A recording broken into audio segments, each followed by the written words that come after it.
pour les militaires. Les armées françaises sont toujours mobilisées un peu partout dans le monde. On fait le point sur leur actualité la semaine passée.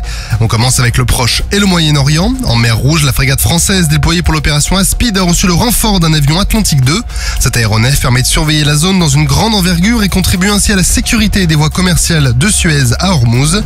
Et pour rappel, un porte-hélicoptère amphibie et son escorte patrouillent en Méditerranée orientale depuis plusieurs semaines. Une frégate multimission continue aussi de patrouiller dans la zone pour maintenir la permanence de la présence française dans la zone et contribuer aux capacités d'appréciation autonome de situation. Toujours en Méditerranée orientale, un A330 MRTT de l'armée de l'air et de l'espace s'est posé à Beyrouth au Liban pour livrer aux forces armées libanaises un poste sanitaire mobile. Et en Irak, les rafales de la base aérienne projetée au Levant ont poursuivi la semaine dernière leur action contre Daesh avec 14 sorties aériennes tout en menant des actions de coopération avec le partenaire irakien. Toujours en Irak, la task force Lamassou, placée sous le contrôle opérationnel des forces françaises aux Émirats Arabes Unis, poursuit la formation du 3e bataillon du désert irakien. Cette coopération opérationnelle permet aux deux nations de s'entraîner aux manœuvres de combat en milieu désertique.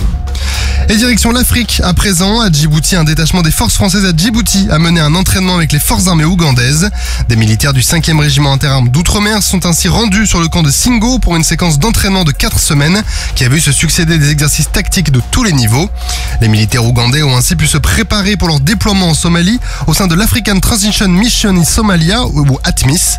Cette dernière remplace la mission de l'Union africaine en Somalie. Toujours à Djibouti, les Mirage 2005 des forces françaises sur place ont effectué 18 sorties aériennes la semaine dernière, participant ainsi à la défense de l'espace aérien djiboutien.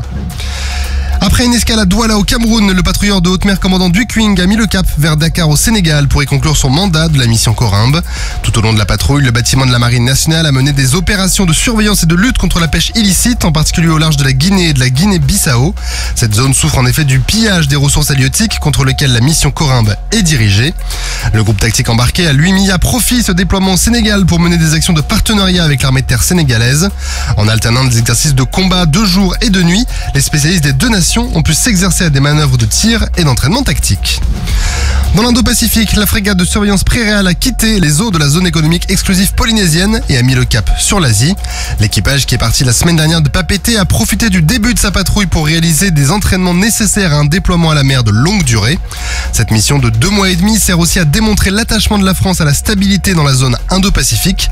Elle s'ajoute aux nombreux déploiements et aux exercices que la France réalise régulièrement dans la région, comme la mission Pégase, le déploiement de la frégate Bretagne dans l'exercice Rimpak ou encore dans l'escorte du porte-aéronef italien Cavour. Et dans la zone sud de l'océan Indien, le bâtiment de soutien et d'assistance outre-mer Champlain poursuit son parcours. Après une escale au Mozambique, il a effectué le ravitaillement des îles Europa et Juan de Nova. Sur terre, sur mer, comme dans les airs. Skyrock PLM, en équipe avec Uneo, la mutuelle des forces armées.